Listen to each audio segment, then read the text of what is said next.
नमस्कार, बहुत बहुत स्वागत और अभिनंदन आप सभी का द डिबेट में। मैं ब्रजेश मिश्रा हूं। कोरोना वायरस बेहद घातक, जानलेवा और ख़तरनाक तरीके से पूरी दुनिया में फैल रहा है। पिछले 24 घंटे के अंदर दुनिया भर में 2,62,000 से ज़्यादा रिकॉर्ड मामले पाए गए हैं, जो अब तक कोरोना वायरस के पाए जाने में सर्वाधिक वृद्धि मानी गई है एक दिन के भीतर।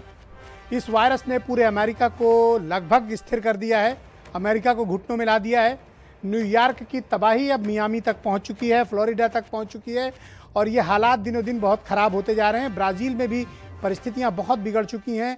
72,000 से ज़्यादा मौतें अब तक ब्राज़ील में रिपोर्ट हो चुकी हैं और अमेरिका में मरने वालों की संख्या 1.5 लाख की तरफ तेज़ी से बढ़ रही है। हालात बेहद गंभीर होते जा रहे हैं और भारत में भी स्थितियाँ लगभग नियंत्रण से बाहर होने की कगार पर पहुँच चुकी हैं।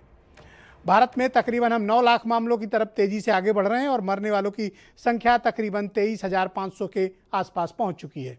यानी कोरोना वायरस बहुत ही खतरनाक तरीके से भारत में फैल रहा है और इसे बचाना हमारे लिए बेहद कठिन काम है।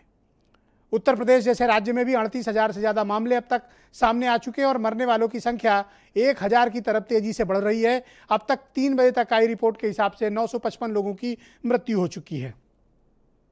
आप ये सोच रहे होंगे कि दुनिया भर का, भारत का और उत्तर प्रदेश का ये सब डेटा मैं आपको पढ़कर क्यों बता रहा हूँ। मैं आपको डरवा नहीं रहा हूँ। आप जनवरी से नहीं डरे हैं तो अब क्या डरेंगे।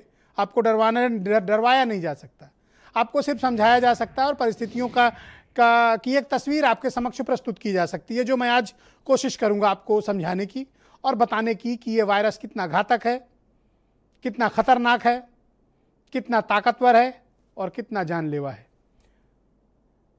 जो लोग इसको हल्के में ले रहे हैं, जिन्हें लगता है कि यह सामान्य सर्दी, खांसी और फ्लू का वायरस है, भारी भूल कर रहे हैं, जीवन की सबसे बड़ी भूल।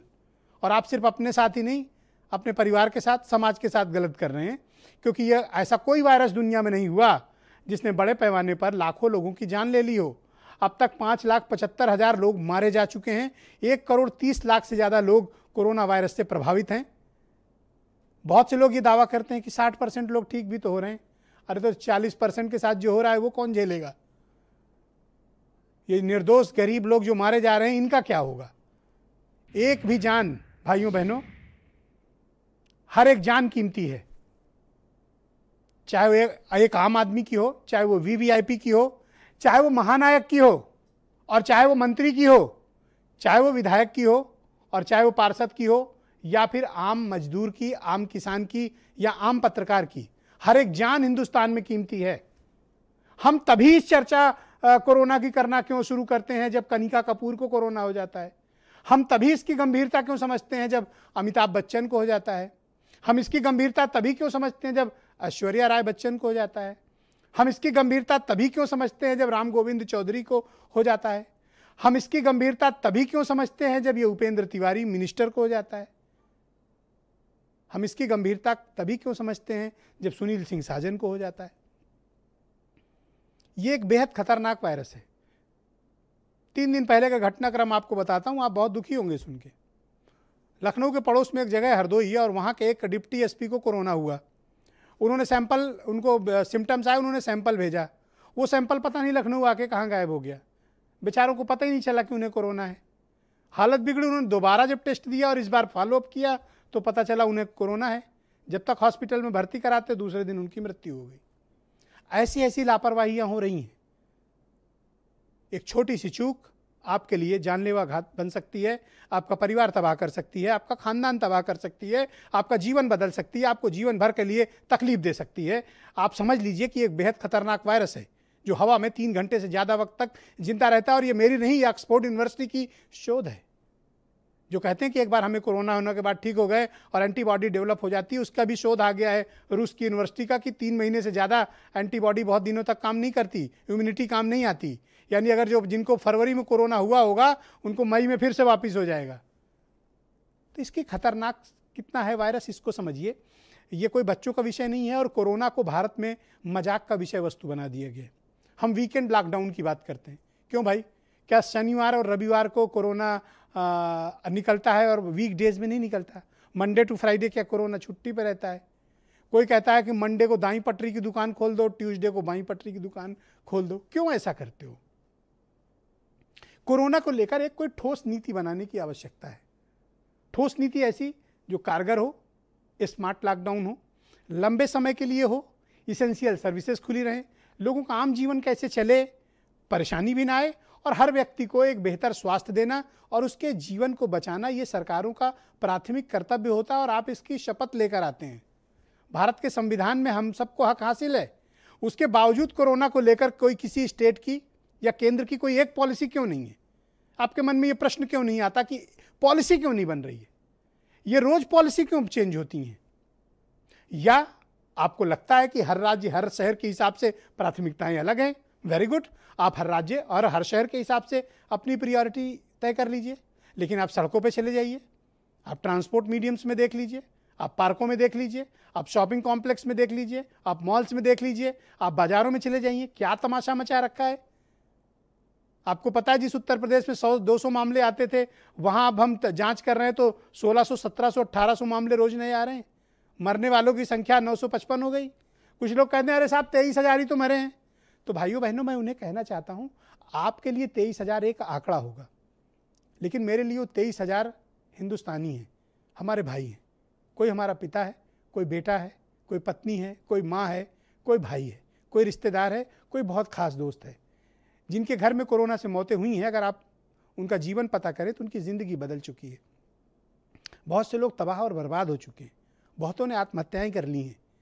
आप घर बैठे हैं, आपको कोरोना नहीं हुआ, ईश्वर की कृपा है कि नहीं हुआ, आप धन्यवाद दीजिए।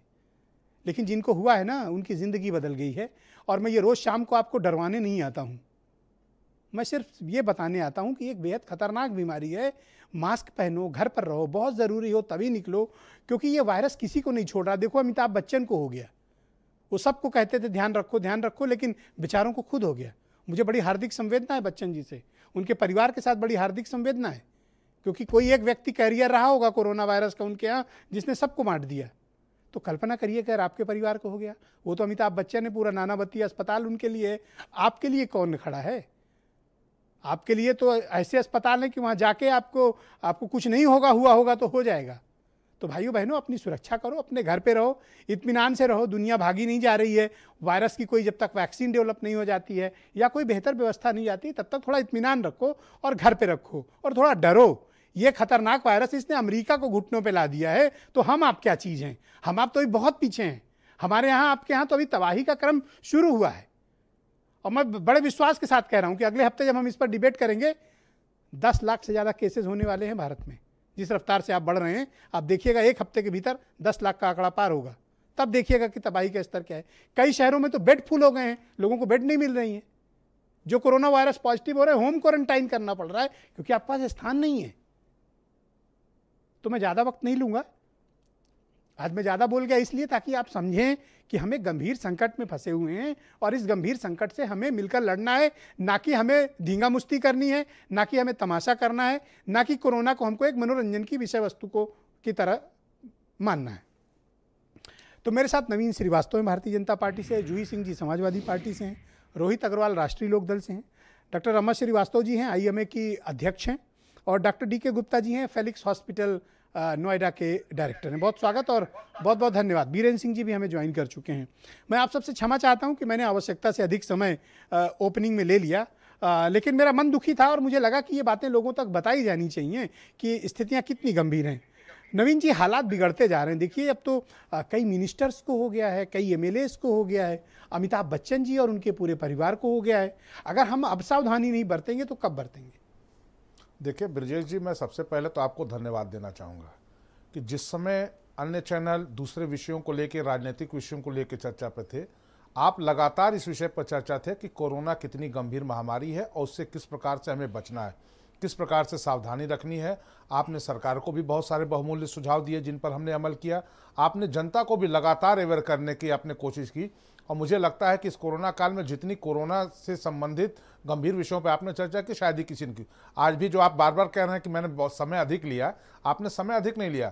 आपने जनता को वह आईना दिखाया जिससे देख के जनता कोरोना के प्रति सचेत हो, डरना चाहिए।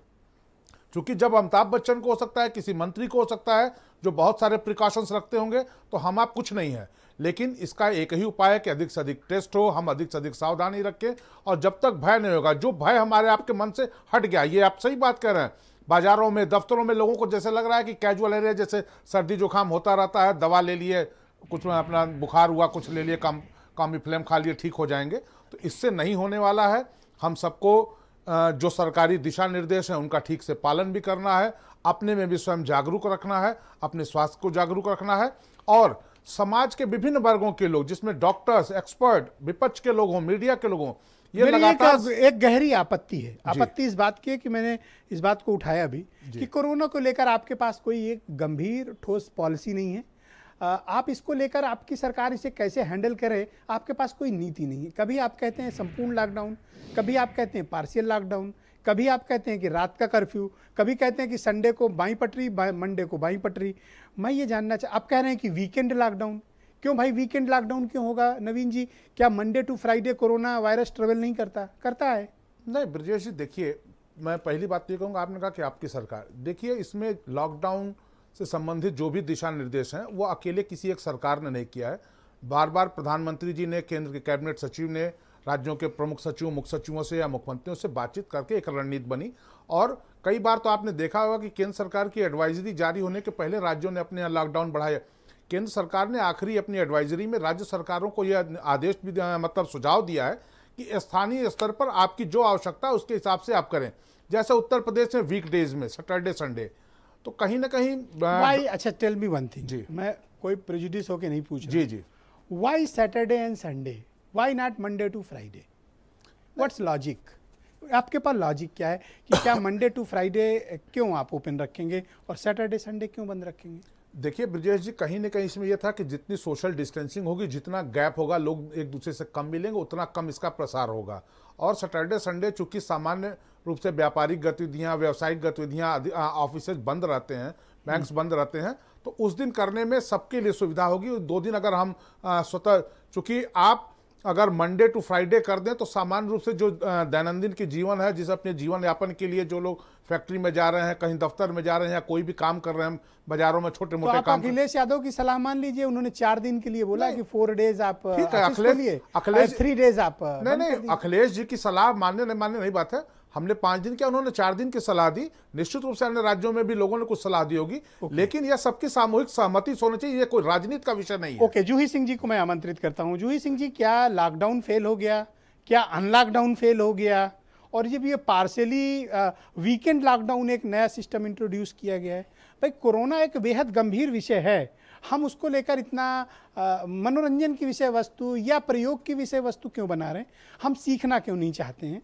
देखिए, अगर हम अमेरिका के मॉडल पे चलेंगे कि वहाँ उन्होंने सब कुछ ओपन कर रखा है और कुछ लोग वकालत करते हैं कि अमेरिका की तरह हमें भी सब ओपन रखना चाहिए, लेकिन उनका स्वास्थ्य का इंफ्रास्ट्रक्चर और हमारे स्वास्थ्य के इंफ्रास्ट्रक्चर में ज़मीन आसमान का अंतर है। हम लाशें गिन नहीं पाएंगे, परिस्थितियाँ जिस तरफ हम बढ़ रहे हैं। अब ब्रजेश जी, इस बात से तो मैं सहमत हूँ कि आप ये विषय बार बार उठा रहे हैं, जिससे कि कोरोना की गंभीरता और जिस हिसाब से वो पैर पसार रहा है वो किसी और मुद्दे के शोर में गुम ना हो जाए। दूसरी बात है धैर्य, प्रचार प्रसार, ये सब तो समझ में आता है और हमें खुद भी अपनी सुरक्षा करनी पड़ेगी। लेकिन एक बात मैं जरूर केंद्र सरकार को कहूँगी, एक तो हमारे राष्ट्रीय अध्यक्ष का सजेशन, जो कि एक सार्थक सजेशन है, केंद्र सरकार इसको फॉलो भी कर रही है अपने ऑफिसेज में। 4 दिन करिए अगर आपको लोगों को लॉकडाउन करना है।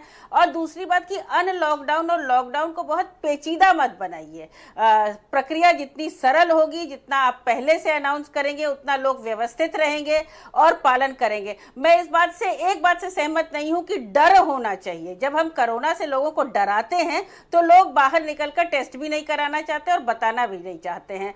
हमें लोगों को संवेदनशील करना पड़ेगा। और मैं मानती हूं कि आपके माध्यम से, आपकी आवाज और चैनल से लखनऊ में हालांकि केसेस बढ़ रहे हैं और निरंतर बढ़ रहे हैं, छोटे छोटे शहरों से भी यही खबरें आ रही हैं, लेकिन जो मैंने देखा है कि लोग मास्क काफी हद तक पहन रहे हैं, एक दूसरे को टोक भी रहे हैं अगर आप मास्क नहीं पहन रहे हैं। सैनिटाइजेशन का हमें ध्यान रखना होगा। और अगर हमें लग रहा है कि हमें खुद भी कोई बीमारी है तो दूसरों में ना फैलाएं, घर पर रहें, आप टेस्ट कराएं। ये तो हमारी जिम्मेदारी एक नागरिक के रूप में है। लेकिन सरकार को ये जो 3 दिन का मिनी लॉकडाउन या जैसे भी ये कर रहे हैं उसमें एक कार्य योजना बनानी पड़ेगी। हमने पहले लोगों को 2 महीने बहुत सख्त लॉकडाउन किया, तो उसमें हमारी एक कार्य योजना तैयार होनी चाहिए थी कि हम आगे चल के, कोरोना की अभी कोई वैक्सीन तो आई नहीं है, आप 3 दिन लॉकडाउन करेंगे, उसके बाद फिर लोग निकलेंगे, जरूर संक्रमण बढ़ेगा, टेस्ट बढ़ेंगे और साथ ही नंबर भी बढ़ेगा। तो उसके लिए हम कैसे टैकल कर रहे हैं? कई जगह आपने कहा कि एक नए तरीके की आज प्रेस कॉन्फ्रेंस मैंने सुनी, आपने टेस्ट उपलब्ध कराए हैं, डिस्ट्रिक्ट्स में वो पहुंचे नहीं हैं, सोशल डिस्टेंसिंग का जहां पालन नहीं हो रहा है, बिल्कुल मास्क ना पहनने पर कड़े से कड़ा जुर्माना होना चाहिए। लेकिन हर जनप्रतिनिधि, हर अधिकारी, हर व्यक्ति को यह ध्यान रखना चाहिए कि यहाँ कोई दलगत राजनीति नहीं है, लेकिन जहाँ सोशल डिस्टेंसिंग का उल्लंघन हो रहा है वहां पर एक स्ट्रिक्ट एक्शन जरूर होना चाहिए और सरकार ले भी रही होगी, लेकिन फोकस करके लेना और शायद स्थानीय नीतियां बनाना आवश्यक है कि हम रोहित अग्रवाल, राष्ट्रीय लोकदल के प्रवक्ता है रोहित अग्रवाल जी, मुझे ज्वाइन कर चुके हैं। भाई रोहित जी, मैं ये समझ नहीं पाया हूं कि ये वीकेंड लॉकडाउन का कंसेप्ट क्या है। मतलब क्या मंडे टू फ्राइडे कोरोना भाई साहब सोते हैं और सैटरडे संडे वो ट्रेवल करते हैं? कुछ ऐसा है क्या? कोई ऐसी शोध हुई है क्या? विजय जी, सबसे पहले तो मैं आपको धन्यवाद देना चाहूंगा कि जो आपने शुरू का टाइम लिया उसमें आपने हर पहलू को कवर किया और आपने सरकार की पोल भी खोली और आपने कहीं ना कहीं जब से कोरोना आया है तब से आपके ट्वीटों के माध्यम से, अपने चैनल के माध्यम से जितनी अवेयरनेस फैलाई है, अगर इतनी अवेयरनेस भी सरकार ने भी फैला ली होती तो मुझे लगता है आज शायद हम किसी और फिगर्स पे बैठे होते कोरोना की। पर समस्या ये है कि सरकार तो सिर्फ इवेंट क्रिएट करना चाहती है, नए नए शब्द चाहिए, वीकेंड लॉकडाउन, नई नई चीजें चाहिए जिसमें जनता को उलझा सकें। अब वीकेंड लॉकडाउन के अंदर धार्मिक स्थल खुले रहेंगे, बैंक खुले रहेंगे। स्किल मैपिंग करवा रही थी जी। Yes Rohit, go ahead. हाँ करेक्ट। अब आप देखिए, जब धार्मिक स्थल खुला रहेगा तो बंदा अगर मंदिर जाना चाहता है या मस्जिद जाना चाहता है तो आप उसको रोक लेंगे क्या रोड पे? भाई धार्मिक स्थल तो आप ही खोले हैं ना। अब ऐसी स्थिति में आप क्या मजाक कर रहे हैं जनता के साथ? दूसरी चीज, आपने अवेयरनेस की बजाय, कोरोना से डराने की बजाय आपने सोशल स्टिग्मा बना दिया। आज क्या है, कोरोना का पेशेंट ऐसे दिखाए जैसे अछूत हो, मतलब उसको इस तरीके से आपने क्रिएट कर दिया। लेकिन अगर वो पेशेंट अमिताभ बच्चन हो तो हम उनके लिए दुआएं करते हैं, लेकिन हमारे पड़ोसी को हो जाए तो हम घृणा करते हैं, उनके लिए दुआएं करते हैं। हाँ, मैं प्रार्थना करता हूँ ईश्वर से कि बच्चन परिवार स्वस्थ होकर आए, हो चुका है, ईश्वर से प्रार्थना है। बट हम अपने पड़ोसी को भी इज्जत की नजर से देखें और उसके लिए भी दुआएं करें।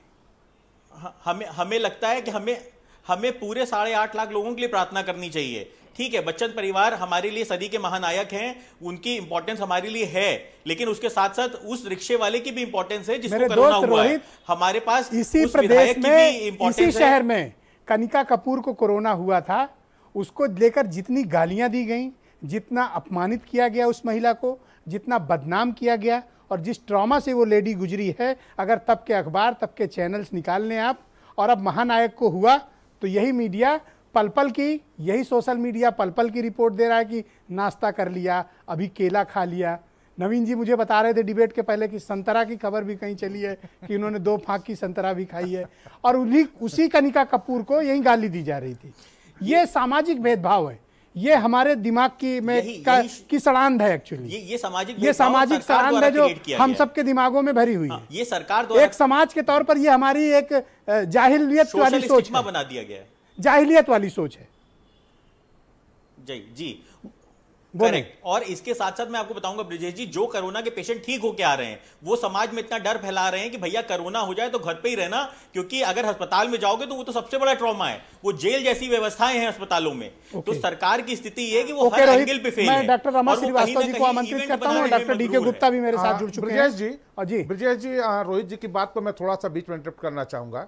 हम लोग के बीच के एक पत्रकार मित्र हैं नवल कांत सिन्हा, आमा जाने दो, उन्होंने ट्रॉमा सेंटर केजीएमयू के रहते हुए चैनलों पर भी उन्होंने अपनी बाइट दी। उन्होंने आकाशवाणी को भी सही है, और अगर पहले कहे होते तो मैं आज उनको बुलाता। अखबारों में भी उन्होंने दिया कि नहीं, ऐसा कोई डरने की बात नहीं है, सारी व्यवस्था अच्छी है। Doctor Rama Shrivastava, just wait, alright. Doctor Rama Shrivastava ji, जब पिछली बार आपके साथ में इंटरेक्ट कर रहा था तो हम 2 लाख की तरफ बढ़ रहे थे। आज स्थितियां ये है कि मुझे लगता है कि कमिंग 2-3 डेज या नेक्स्ट वीक तक हम 10 लाख पार कर जाएंगे। स्थितियां तो दिनों दिन बिगड़ती जा रही हैं, हमें क्या करना चाहिए मैम? देखिए, ये तो एक्सपेक्टेड था कि जहां हमारे यहाँ इतनी करोड़ों की आबादी है वहाँ ये बीमारी फैलेगी, क्योंकि 100% कंट्रोल तो किसी भी कंट्री में नहीं हुआ। 206 कंट्रीज में ये संक्रमण फैला हुआ है और आबादी को देखते हुए ये परसेंटेज हम कम ही कहेंगे दूसरे देशों की तुलना में, लेकिन इसका कंट्रोल का कोई तरीका लोगों के समझ में नहीं है, लोगों को एक्सपीरियंस नहीं है, इसलिए हर कोई हिट एंड रन की तरह काम कर रहा है। मीन सारी सरकारें भी यही कर रही हैं, जनता भी यही कर रही है। जनता में जो लोग पढ़े लिखे नहीं हैं, जिनको कोरोना के बारे में जानकारी नहीं है, अवेयरनेस नहीं है, टीवी नहीं देख रहे, रेडियो नहीं सुन रहे, वो इस बीमारी को बिल्कुल कुछ समझ ही नहीं रहे, खिलवाड़ समझ रहे हैं कि जैसे खांसी जुकाम हुआ चला गया वैसे ये भी चला जाएगा। अभी तक इसका वैक्सीन नहीं बना है। अर्बन एरियाज में तो हमने देखा, जब लॉकडाउन खुलने पे हम 1-2 जगह गए तो शहरों में तो लोग प्रतिबंध को मान रहे हैं, लेकिन गांव में तो कुछ नहीं। अरे हमारे गांव में कुछ नहीं है। जो हमारा स्टाफ आता है, जो कुछ पेशेंट्स या एमआरस आते हैं, उन लोगों से भी मैंने जानकारी लेने की कोशिश की, तो उसमें 60 to 70% लोग दे आर हैप्पी दैट उनके गांव में, उनके मोहल्ले में कोरोना नहीं है and they are moving freely. वो इस बात की परवाह नहीं कर रहे कि सोशल डिस्टेंसिंग क्या है, मास्क क्यों ज़रूरी है, हाथ धोना क्यों ज़रूरी है, घर में रहना क्यों ज़रूरी है। तो ये अवेयरनेस हम लोगों को बहुत बड़े पैमाने पे कंटिन्यूअस प्रोसेस की तरह ये हमें जताते रहना है लोगों को, हर संभव कोशिश कर। जी श्योर। देखिए, आप इन दिनों देख रही होंगी कि मार्च और अप्रैल के महीने के पश्चात लॉकडाउन 3 जिसे हमने कहा, उसके बाद से कोई अवेयरनेस कैंपेन, कोई अवेयरनेस ड्राइव नहीं चल रही है। हमसे कोई नहीं कहता कि मास्क पहनो, हमसे कोई नहीं कहता कि हाथ धो लो, हमसे कोई नहीं कहता कि सोशल एंड फिजिकल डिस्टेंसिंग करिए, डूज एंड डोंट क्या होने चाहिए।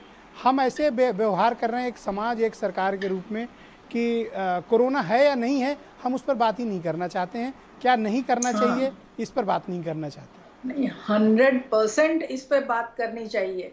ये लोगों के जीवन से संबंधित है। कितने परिवार घर बर्बाद हो रहे हैं, कितने डॉक्टर्स की डेथ हो रही है, कितने कोई ये वीआईपी और धनी लोगों को हो रहा है या पढ़े लिखों को हो रहा है, ऐसा तो कोई क्राइटेरिया ही नहीं है। ये कोई भी व्यक्ति इससे संक्रमित हो रहा है, कोई भी व्यक्ति सीरियस हो सकता है, किसी की भी जान जा सकती है। इस चीज को ध्यान में रखते हुए जो भी प्रिकॉशंस एडवाइज्ड हैं वो हमें रूटीनली फॉलो करना है। और आप ये मानती हैं कि हमें अवेयरनेस ड्राइव और कैंपेन को बड़े पैमाने पर चलाना चाहिए, जो इस वक्त नहीं चल रही है? बिल्कुल, हाँ। Alright, doctor DK Gupta ji, ये एवरी डे जी 1 hour to 2 hours should be given by any TV channel, radio channels, newspapers about corona awareness. Alright ma'am. Doctor DK Gupta ji, बहुत शुक्रिया आपका, और मैं विशेष धन्यवाद कि कोरोना की इस मुहिम में शुरुआत से ही आप हमारे साथ जुड़े हुए हैं। जब 500 केस था बहनों भाइयों, तब हमारे साथ डॉक्टर डीके गुप्ता जी तब से जुड़े हैं, और आज जब हम 10 लाख की तरफ बढ़ रहे हैं तो भी ये बैठे हैं और ये बेचारे बड़े चिंतित हैं कि आने वाले वक्त की तस्वीर क्या होगी। डॉक्टर साहब, स्थितियाँ दिनों दिन बड़ी भयावह होती जा रही हैं।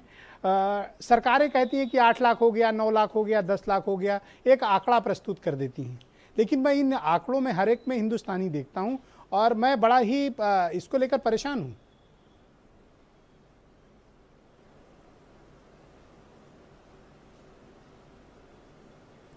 जी बिल्कुल ठीक कह रहे हैं, और शायद आंकड़ा भी बिल्कुल सही नहीं है, क्योंकि ये टिप ऑफ आइसबर्ग है।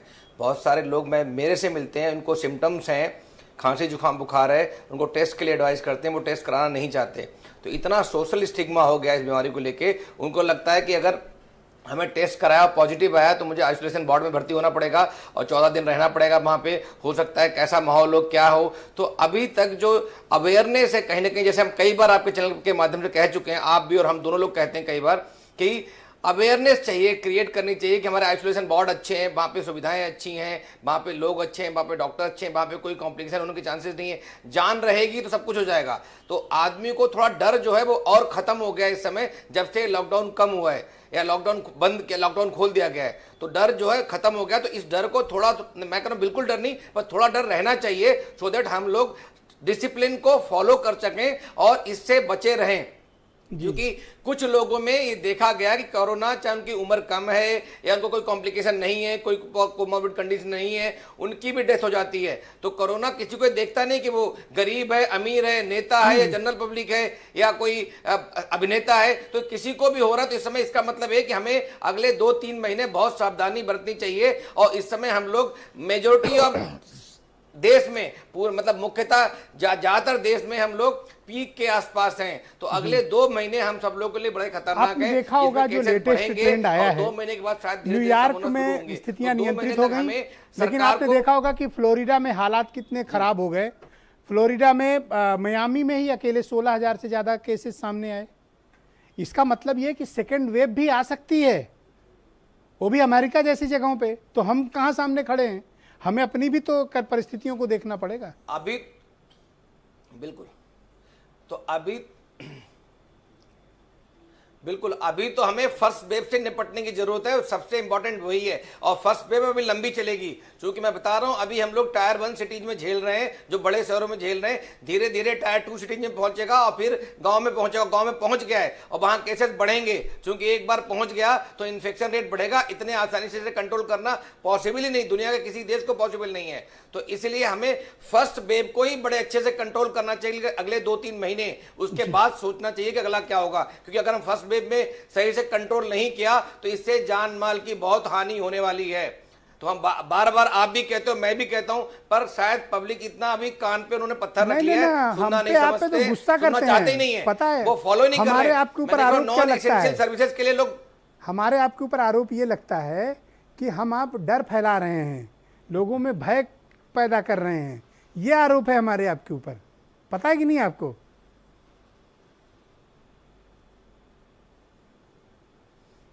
बिल्कुल सही कह रहे। शुरुआत में जब मैं डराता था तो लोग यही कहते थे कि ये डॉक्टर साहब डराने के लिए बैठे हैं, कई सारे न्यूज चैनल्स पे। लेकिन अब शायद लोगों को सच्चाई पता लग गई है कि कितना इन्फेक्शन फैल चुका है।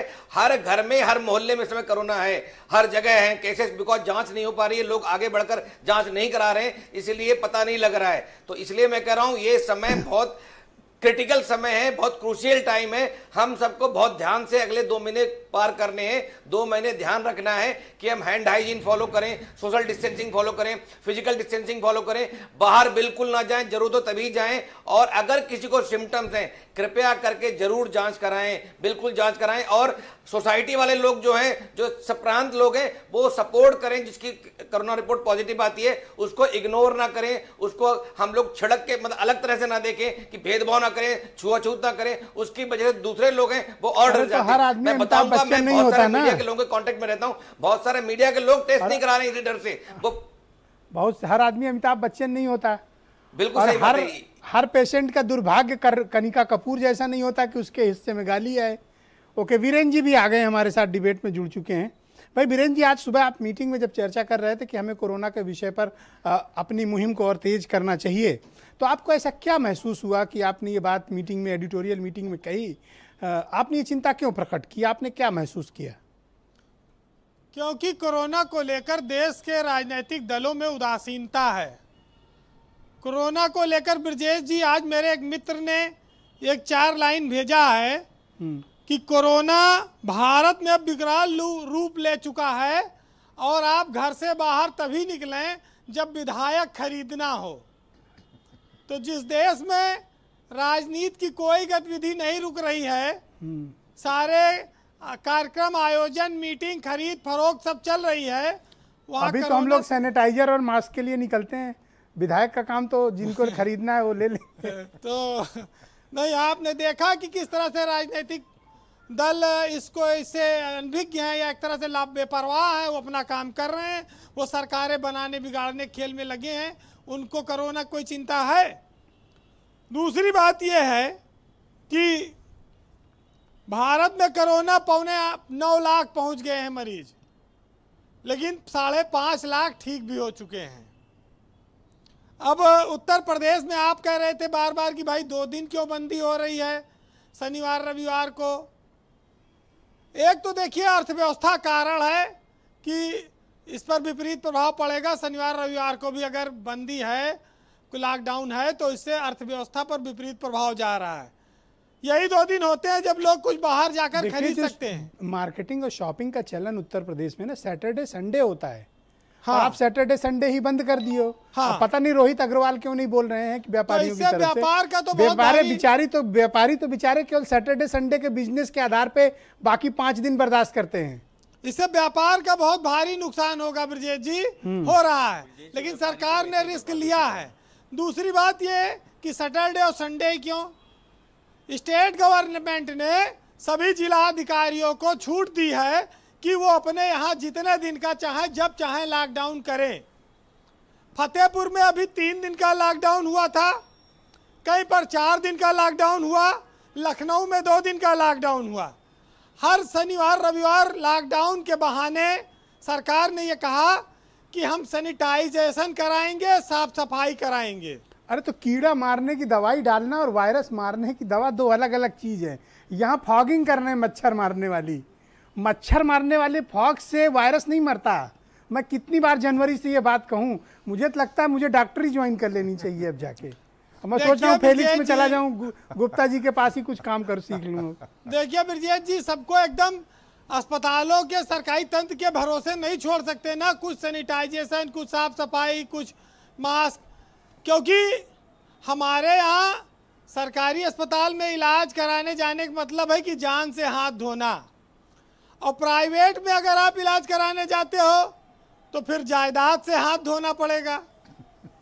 तो इससे अच्छा है कि घर में हरदम हाथ धोते रहो, दोनों चीज से बचे रहोगे। तो सरकार भी जानती है कि हमारे पास कितनी व्यवस्था है, हम कितनी दे पाएंगे। वैसे ब्रजेश जी एक बात कहूँ कि जब जब ये लॉकडाउन होता है तो घरों में महिलाओं और पुरुषों के बीच लड़ाई झगड़े केस बढ़ जाते हैं। तो ऐसे अच्छा है कि लॉकडाउन ना हो, लोग घर से बाहर निकले, कामकाज करें, घर का तनाव से तो बचे रहेंगे। वीरेंद्र जी बहुत ईमानदारी से अपने घर का अनुभव बता रहे हैं। नहीं, देखिए मैं तो नवीन जी आपको एक नुस्खा बता दूं कि अगर घर में लॉकडाउन की वजह से महिलाओं का ब्लड प्रेशर बढ़ जाए तो सबसे अच्छा तरीका है उसको ख़त्म करने का, एक घरेलू उपचार है कि अगर बीवी का ब्लड प्रेशर हाई हो तो आप उससे मायके की बात 20 मिनट तक कर लीजिए, उसका ब्लड प्रेशर डाउन हो जाएगा, खुश हो जाएगी। और अगर ब्लड प्रेशर लो हो, काफी आजमाया हुआ नुस्खा है वीरेंद्र जी का ये। उसके भाई बाप ससुर उसके घर परिवार की बात करिए, खुश हो जाएगी। और अगर ब्लड प्रेशर लो हो तो उसके ससुराल, सास ससुर, देवर की बात कर लीजिए, ननद की, तो आग लग जाएगी, ब्लड प्रेशर बढ़ जाएगा। तो ये कंक्लूड करें वीरेंद्र जी, ये सब कंक्लूड नुस्खे करें। हैं, नवीन जी के काम आएंगे। नहीं, वो डिबेट के बाद आप अलग से इनको ब्रीफिंग दे देना। तो चलिए 4 लाइनें कहूंगा साहित्य के माध्यम से, क्योंकि कोरोना की भयावहता है। लखनऊ में ब्रजेश जी 2353 केस हैं इस समय कोरोना के, और आज जो है करीब 200 के लगभग निकले हैं, 198 करीब केस आए हैं। आज एयरपोर्ट पे और सेना में भी कुछ लोग संक्रमित मिले हैं, छावनी क्षेत्र में। नोएडा में 3500 केस हैं, कानपुर में 1836। हमारे यहाँ सरकार 40,000 टेस्ट कर रही उत्तर प्रदेश में, और अभी तक हम 11,56,000 जांच कर चुके हैं। सरकार कह रही कि हम 50,000 जांच रोज करेंगे, लेकिन देखिए फिलहाल हमको आपको सतर्क रहना होगा जी। 4 लाइनें कहूँगा कि कितने खौफनाक मंजर हैं यहाँ तबाही के। फंसी हुई है दुनिया कैसे अपने ही पासों में, एक वायरस टहल रहा है आदमी की सांसों में, और सुनते हैं यमराज कहाँ कब कोई भी बिनती, रोज यहाँ गिरती लाशों की कौन करे गिनती, और दिखते हैं ताबूत अनगिनत यहाँ उगाही के, और कितने खौफनाक मंजर हैं यहाँ तबाही के। बहुत बहुत शुक्रिया आपका वीरेंद्र जी। बहनों भाइयों, एक छोटा सा ब्रेक के फौरन उस पार दुनिया में कोरोना वायरस की खौफनाक तस्वीर, भारत में उसके बढ़ते हुए प्रभाव, और उत्तर प्रदेश में गांव से लेकर मेट्रो शहरों तक बढ़ता हुआ कोरोना वायरस का संक्रमण निश्चित तौर पर हमारे लिए बेहद खतरनाक है, और ख़तरा सबके आसपास, हर मोहल्ले, हर शहर, हर गांव तक पहुंच चुका है। हमने अगर तत्काल कुछ बेहतरीन उपाय नहीं किए तो ये समाज के लिए, देश के लिए प्रदेश के लिए एक बड़े खतरे के तौर पर हमारे समक्ष विद्यमान है। एक छोटा सा ब्रेक, तुरंत लौटते हैं।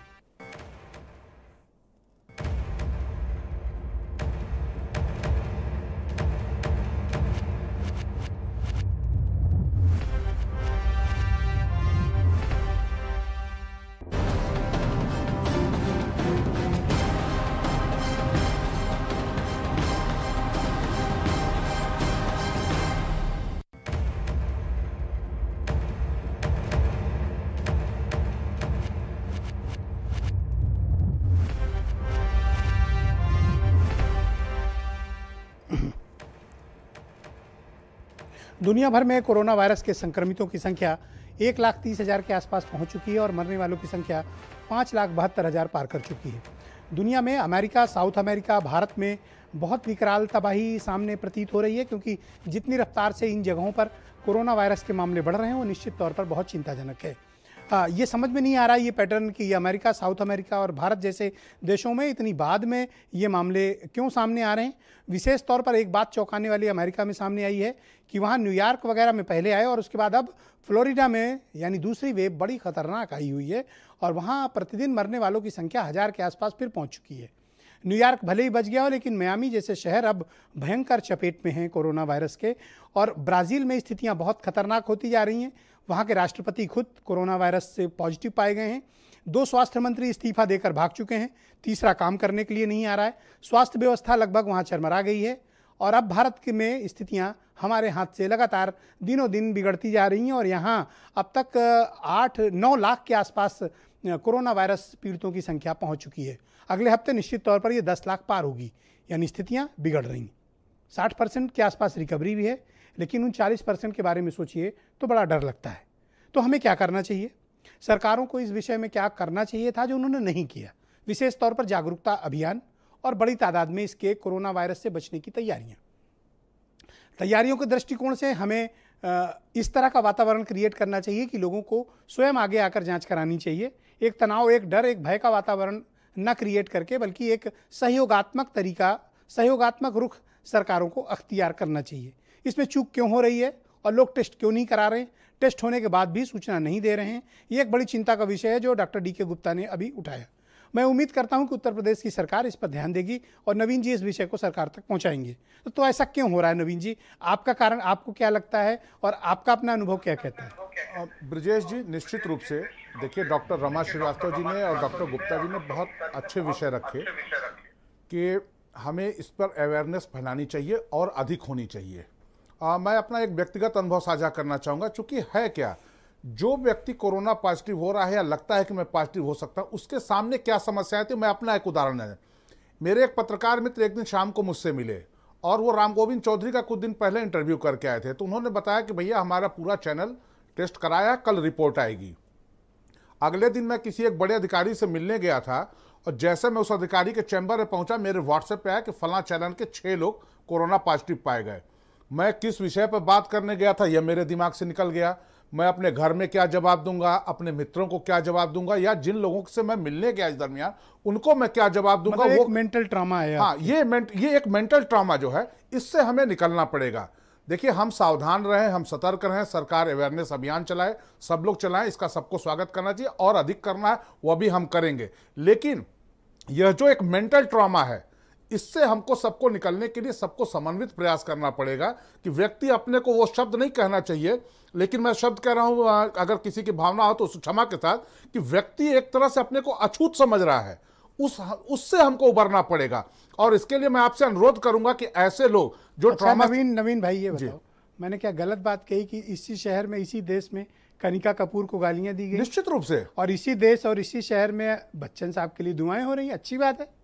निश्चित रूप से ब्रिजेश भाई, ये हो रहा है, पर ये दोहरा व्यवहार समाज का क्यों है? यस, तो ये दोहरा व्यवहार नहीं होना चाहिए। कोरोना पॉजिटिव अगर कोई होता है तो उसको भी एक मरीज की तरह से ही देखना चाहिए, उससे हमें डिस्टेंस। कनिका कपूर पापी हैं और बच्चन साहब अवेयरनेस फैला रहे हैं। ब्रिजेश भाई, हम पहले तो डिस्टेंस नहीं बना रहे हैं जब हमको सोशल डिस्टेंसिंग का पालन करना चाहिए, लेकिन जब कोई हो जा रहा है तब हम उससे ऐसी दूरी बना रहे हैं जैसे उसने कोई बहुत बड़ा पाप कर दिया है। तो वह पाप नहीं किया उसने, यह हमें समझना होगा। और मेरा एक अनुरोध है कि जो लोग भी जिनको समाज में थोड़ी एक पहचान है, जो लोग वहां से पॉजिटिव थे अब वो ठीक होके आ गए हैं, कुछ उनको भी चैनल पे बुला के उनके भी गुड आइडिया है, गुड आइडिया, ये आपने बहुत अच्छी बात कही। उसको भी एक बार एक दिन मैं ऐसा करता हूं कि जो लोग ठीक होके आए ना जी, सिर्फ उनको बुलाता हूं। जी जी, गुड आइडिया।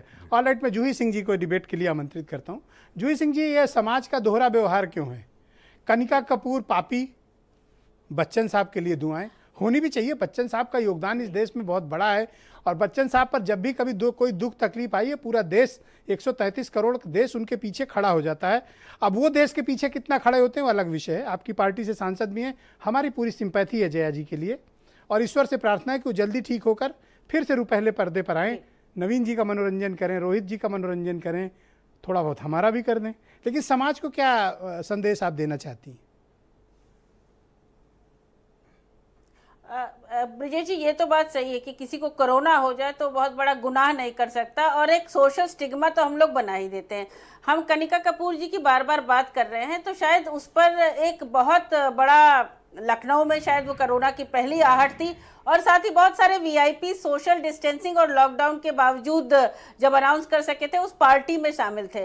तो एक तो काम हम कर ही सकते हैं जिम्मेदार नागरिक की तरफ, चाहे व्यक्तिगत आयोजन हो चाहे सामाजिक आयोजन हो, हम तो उससे बचें। कोई ज़रूरी नहीं है कि हम गैर ज़रूरी आयोजनों में जाएं। आप अब नवीन जी जैसे बड़े अधिकारियों से मिल सकते हैं, लेकिन अगर एक नॉर्मल जनता है तो प्रचार या प्रसार उन तक ये पहुंचाना आवश्यक है। कोरोना के संक्रमण से जड़ें, लेकिन कोरोना हो जाए तो या लक्षण दिखाई दे तो टेस्ट बहुत कराएं। टेस्ट भी सस्ते होने चाहिए, सब जगह सुविधा होनी चाहिए। मैडम, मेरी तकलीफ कुछ और है, ये समाज का दोहरा चेहरा, इस चेहरे को, इस नकाब को नोचने की जरूरत है। इस नकाब को मैडम नोचने की जरूरत है, और आप जैसी जागरूक महिलाएं ही नोच सकती हैं। कनिका कपूर पापी कैसे, और कनिका कपूर पर एफआईआर क्यों, और बच्चन साहब के लिए दुआएं, और गांव-गांव छोटे शहरों में भी पहुंच चुका है। तो अब जरूरी है कि हम स्थानीय रूप पे वो निर्णय लें, और स्थानीय रूप पे उनको आकलन करके, और उनका मेरा सवाल सुन पा रही हैं आप? इस पे हर जनप्रतिनिधि को या जो भी, जी, इस समाज का जो दोहरा चेहरा है, इस नकाब को नोचने की जरूरत है। कनिका कपूर महापापी, कनिका कपूर पर एफआईआर, उनके घर छापा पड़ता है, पुलिस पूछताछ करती है, ठीक है, पर भाई 5 मंत्री को भी कोरोना हुआ है, उन पर भी एफआईआर हो। बच्चन साहब को पर कोरोना हुआ है, हम दुआ करते हैं जल्दी ठीक होके आए, बार बार करते हैं ताकि नवीन जी। ब्रजेश भाई, एक सेकंड रुक जाओ मेरे दोस्त, मुझे बोल तो लेने दो। अपनी बीमारी, अच्छा, मैं बोलूं कि ना बोलूं? बोलूं कि ना बोलूं? जी बिल्कुल बिल्कुल। मैं बोला तो देखो कितनी तकलीफ हुई, हर्ट कर गए ना। ये सुन तो लो मेरी बात। सुन रहे हैं? मैं एक समाज का दोहरा चेहरा उजागर करना चाहता हूं, और ये जरूरी है। हम एक सभ्य समाज में रहते हैं ना, तो बातें आए सामने। बिल्कुल। तो भाई बच्चन साहब हों या दूसरे लोग हों, इनको इतनी घृणा की नजर से क्यों नहीं देखा गया जितनी घृणा की नजर से कनिका कपूर देखी गई? उसकी निजी जिंदगी, उसका चरित्र हनन किया गया, उसका पीछा किया गया, किन होटल में जाती है बताया गया, किन किन के पार्टी में जाती है ये बताया गया, किन किन नंबरों पे बात होती है। भाई मैंने तो पहली बार सुना कि मोबाइल टू मोबाइल कोरोना होता है। कुछ साहसी मीडिया वालों ने तो ये भी काम किया। तो भाई लानत तो भेजने का वक्त है ना। ब्रजेश जी देखिए, एक भाई आपसे नहीं पूछा हूं मेरे दोस्त, जूही से जी से पूछा हूं। नहीं, एफआईआर की एक सेकंड रुक जाओ मेरे दोस्त, जूही जी बोल रहे। ऐसा आप क्यों परेशान हो रहे हो? मैं आपसे थोड़ी पूछा हूं, और न मैं आपको कोई बुरी बात बोल रहा हूं। जूही जी बोलिए। विजय जी, कनिका कपूर वाले मामले में बहुत सारी चीजें नहीं होनी चाहिए थी, लेकिन उनको भी ये बताना चाहिए था कि जब वो लौट कर आए कि कहाँ पर उनका क्या टेस्ट हुआ, या फिर शायद उस समय क्वारंटीन की एक फैसिलिटी थी। पूरी घटनाक्रम आपके सामने है। यदि हम किसी और को कहें किसी और वीवीआईपी को किया हुआ है या बहुत सारे और मंत्रियों को हुआ है, तो ये तो बात सही है कि एक समाज में हमारा एक दोहरा मापदंड बच्चन साहब भी बताएं, जिसमें हम कई लोगों को मंत्रीगण भी बताएं, अधिकारी भी बताएं कि उनको कैसे हुआ, उनको कैसे हुआ कोरोना, वो भी बताएं। अकेले गरीब कनिका कपूर क्यों? मेरा मतलब, मेरी तकलीफ इस बात की है भाई, रोहित अगर मैंने गलत बात कही हो, रोहित अग्रवाल, तो हम पर 1000 लानत, ब्रजेश जी मेरे ऊपर 1000 लानत भेजिए अगर मैंने गलत बात कही हो। सत्य है। ओके, रोहित अग्रवाल टारगेट नहीं होना चाहिए, लेकिन जहां तक एफआईआर की बात है, एक सेकंड रुक कनिका कपूर के खिलाफ मैं जाऊंगा आपके पास, वादा है आपको टाइम दूंगा। अपनी चीजों को डिस्क्लोज बोल तो लेने दो मुझे, उनको जो सेल्फ क्वारंटाइन तो लेने दो मुझे, उन सारी चीजों को छिपाया था, इसलिए सुन तो लो, मेरी बात तो पूरी हो जाने दो। हाँ रोहित बोलो। रोहित, आप भी मेरे ऊपर लानत भेज सकते हो इस बात पे। नहीं, रोहित उस पार्टी में शामिल नहीं थे। ब्रिजेश जी, आपका बिल्कुल सवाल बिल्कुल वाजिब है, और ये सिर्फ आप नहीं, ब्रिजेश जी, सिर्फ आप ही ये सवाल शायद पूछ सकते थे। अगर आज आपने भारतीय जनता पार्टी के प्रवक्ता को बुलाया होता अपने डिबेट पे, तो शायद वो जवाब देते कि कनिका कपूर पे एफआईआर क्यों हुई। तो वो शायद जवाब देते कि भाई ये टेस्टिंग की व्यवस्थाएं जो उत्तर प्रदेश की हैं ये कम क्यों हैं। भारतीय जनता पार्टी ये तो कहती है कि साहब हमारे उत्तर प्रदेश की जनसंख्या 4 देशों के बराबर है, पर ये कभी नहीं कहती है कि एक छोटे छोटे देशों में हमारे उत्तर प्रदेश से ज्यादा टेस्ट हो रहे हैं, कोरोना के टेस्ट हो रहे हैं। पर अगर भारतीय जनता पार्टी के प्रवक्ता आज आपकी डिबेट में होते तो शायद वो बताते। नवीन जी, आप ऐसे मुझे लगा था शायद नवीन श्रीवास्तव वही है जो भारतीय जनता पार्टी के प्रवक्ता है। नहीं, ये तंज मत करो। नवीन जी के व्यक्तित्व से ऐसा लगा था वो होशियारी आ गए हैं, बड़ी होशियारी से तंज कर रहे हैं। जितनी बातें कर रहे थे कनिका कपूर वाली पार्टी में शायद ये भी थे शामिल, हमें लग रहा है। नहीं, कोई लिख भी लो जवाब FIR, इन्होंने इनको भी लिख लो FIR। कोई भी जवाब इन्होंने ये नहीं बताया, सरकार की तरह नहीं बताया। इन्होंने सरकार के प्रवक्ता की तरह एक भी जवाब नहीं दिया, इन्होंने विपक्ष की तरह अच्छा, सवाल ये कर बताओ, दिए। अब भाई सवाल एक चीज बताओ, आप तो व्यापारी भी हो, सुन तो लो एक सेकंड। रोहित स्टिग्मा क्यों हुआ? रोहित, चलो कनिका कपूर का मामला थोड़ी देर के लिए इधर करते हैं, सेटल करते हैं, ठीक है। जनता समझ गई मैंने क्या कहना था, वो पब्लिक समझ गई। ये बताओ, ये सैटरडे संडे को क्या पब्लिक सामान खरीदने नहीं आती क्या? अब कह रहे हैं सैटरडे संडे बंद। ब्रिजेश जी, जो आदमी 5 दिन अपने ऑफिस में रहेगा वो मार्केट में कैसे जाएगा? वो सैटरडे और संडे ही सामान खरीदने जाएगा। अब आपने सैटरडे और संडे व्यापार की दुकान बंद कर दी। अब वो 5 दिन तो इंतजार करता था कि शनिवार और इतवार कब आएगा, तब मैं सामान बेचूंगा। और आपको सैनिटाइजेशन करना है तो आपके रात की पूरी रात पड़ी है आपके पास, आप रात में क्यों नहीं करते सैनिटाइजेशन?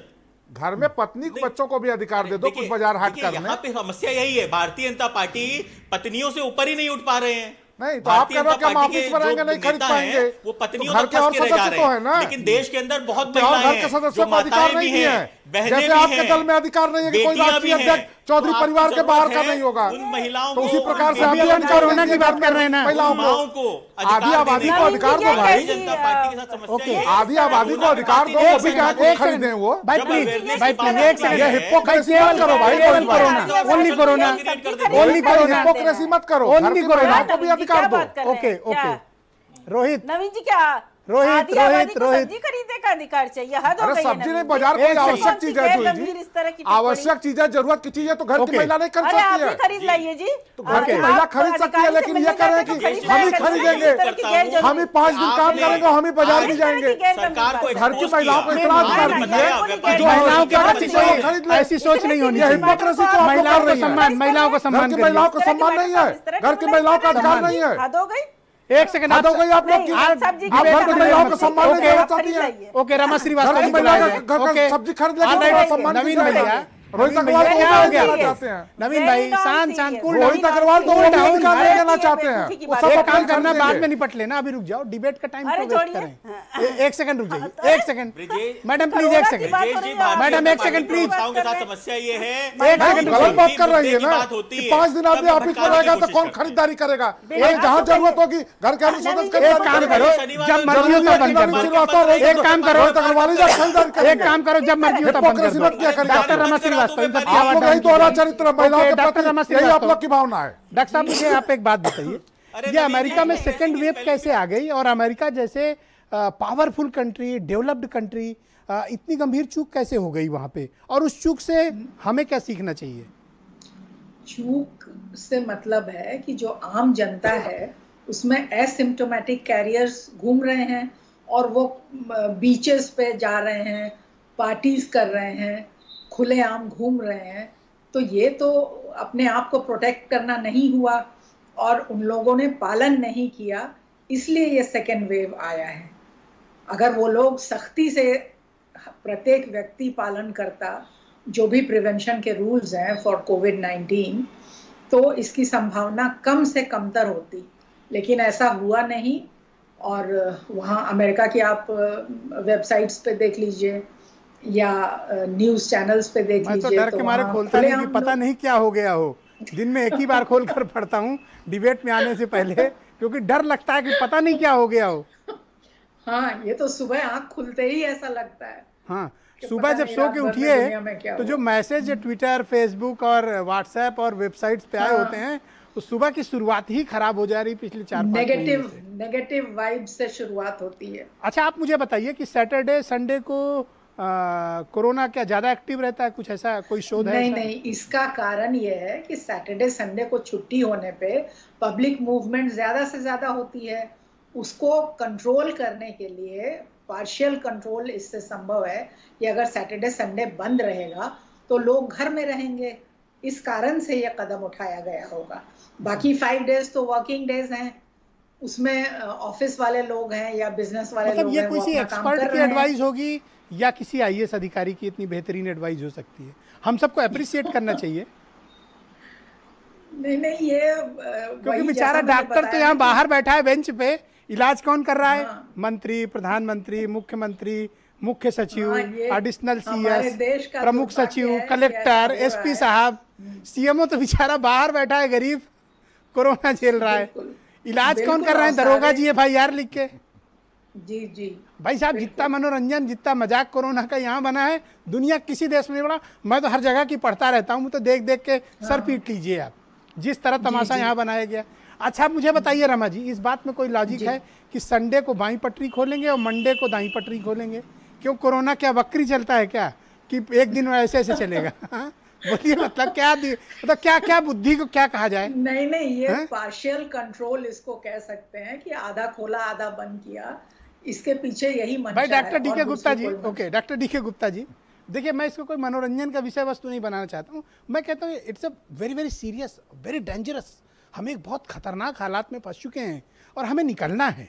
तो निकलने का मार्ग तलाशें या फिर उस अंधेरी गुफा में बैठ के मनोरंजन करें, अंताक्षरी खेलें, क्या करें बताइए?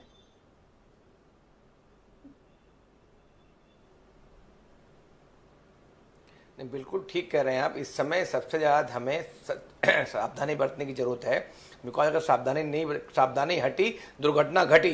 तो अगर हम सावधानी अगले 2-3 महीने नहीं बरतेंगे तो केसेस और बढ़ेंगे, मॉर्टलिटी और बढ़ेंगे और दिक्कतें और बढ़ेंगी और बेड्स नहीं मिलेंगे कुछ दिनों बाद। अभी भी मैं देख रहा हूँ, कुछ खबरें आ रही हैं जो टायर 2 सिटीज हैं, जैसे नोएडा और गाजियाबाद जैसे शहर हैं, यहाँ पे व्यवस्था बहुत अच्छी है दूसरे जिलों की तुलना में, बिकॉज यहाँ पे हेल्थ केयर इंफ्रास्ट्रक्चर बहुत अच्छा है। यहाँ पे प्राइवेट हॉस्पिटल्स को कोविड हॉस्पिटल बना दिया गया है, ठीक। तो इसलिए बेड्स काफ़ी हैं, पेशेंट्स कम हैं, या अभी इन्होंने रिसोर्सेज हैं इनके पास, मैनेज कर सकते हैं। और जो छोटे शहर हैं वहाँ पे हालत बहुत बुरी है, वहाँ पे स्टिग्मा ज़्यादा है, वहाँ पे मरीज घूमता रहता है, वहाँ पे प्राइवेट हॉस्पिटल में जगह नहीं मिलती है, मरीज को भर्ती नहीं करते, सरकार के पास सुविधाएं नहीं वहाँ पे अस्पतालों में, तो वहाँ दिक्कतें हैं। तो L2 L3 बेड्स की आवश्यकता है, इसलिए हमें इस समय फोकस करना चाहिए। L2 और L3 बेड्स अरेंज करने चाहिए, खास करके टायर 2 और टायर 3 सिटीज में जो छोटे शहर हैं, बिकॉज अगर रूरल एरिया में बीमारी फैलेगी तो लोग नियर बाय जो हेडक्वार्टर है, नियर बाय जो जिला है, वहां पहुंचते हैं और वहां पे जिला अस्पताल है, जो मेडिकल कॉलेज तो है भी नहीं वहां पे, लेकिन जो जिला अस्पताल है उनको या दूसरे जो अस्पताल है, जो बड़े अस्पताल है, उनको टेक ओवर करके वहां पे हमें लेवल 2 और लेवल 3 जो ICU बेड्स हैं उसका अरेंजमेंट करना चाहिए, बिकॉज महामारी बढ़ेगी तो लोगों को अधिक से अधिक बेड्स की जरूरत पड़ेगी। एक तो हो गया ये अटैक करना इस पे, दूसरा हो गया हमें कंट्रोल करना। तो हम बार बार वही कह रहे हैं कि अवेयरनेस, सोशल डिस्टेंसिंग और डिसिप्लिन को बढ़ाना चाहिए। प्रिंट मीडिया, इलेक्ट्रॉनिक मीडिया, नेता, राजनेता, अभिनेता, बुद्धिजीवी, जितने भी हैं पत्रकार, सबको लेकिन एक और देखिए कितनी एक बेहतरीन मेडिकल एडवाइस बार बार बोलना चाहिए। देखिए मैं तो दिमाग की दाद देता हूं और मैं रमा जी से भी बार बार कहता हूं कि मतलब सीखिए हमारे एडमिनिस्ट्रेटिव ऑफिसर से कि कितनी बेहतरीन तरीके से कंट्रोल करते हैं। अब साहब कहा जा रहा है कि रात में 10 बजे से सुबह 5 बजे तक हम कर्फ्यू लगाएंगे। भाई साहब वैसे भी रात 9-10 बजे के बाद कोई निकलता नहीं और 5 बजे के बाद ही लोग निकलते हैं, तो कर्फ्यू किस बात के लिए लगा रहे हो? किस लिए लगा रहे हो कर्फ्यू? कोई लॉजिक है मतलब इस बात का? कोई तर्क है? मंडे को ये खोलेंगे, संडे को ये बंद करेंगे, रात में 10 बजे से 5 बजे तक कर्फ्यू। अरे भैया वैसे भी कोई नहीं निकलता, लोग अपने घरों में रात में रहते हैं। 10% 5% लोग निकलते होंगे ज़रूरी कामों से, वो तो निकलेंगे ही। तो ये कर्फ्यू लगाने का क्या औचित्य है? अनावश्यक पुलिस बल को इस्तेमाल करना, अनावश्यक एडमिनिस्ट्रेशन को इंगेज करना, तो जस्ट पेपर फिलअप करना।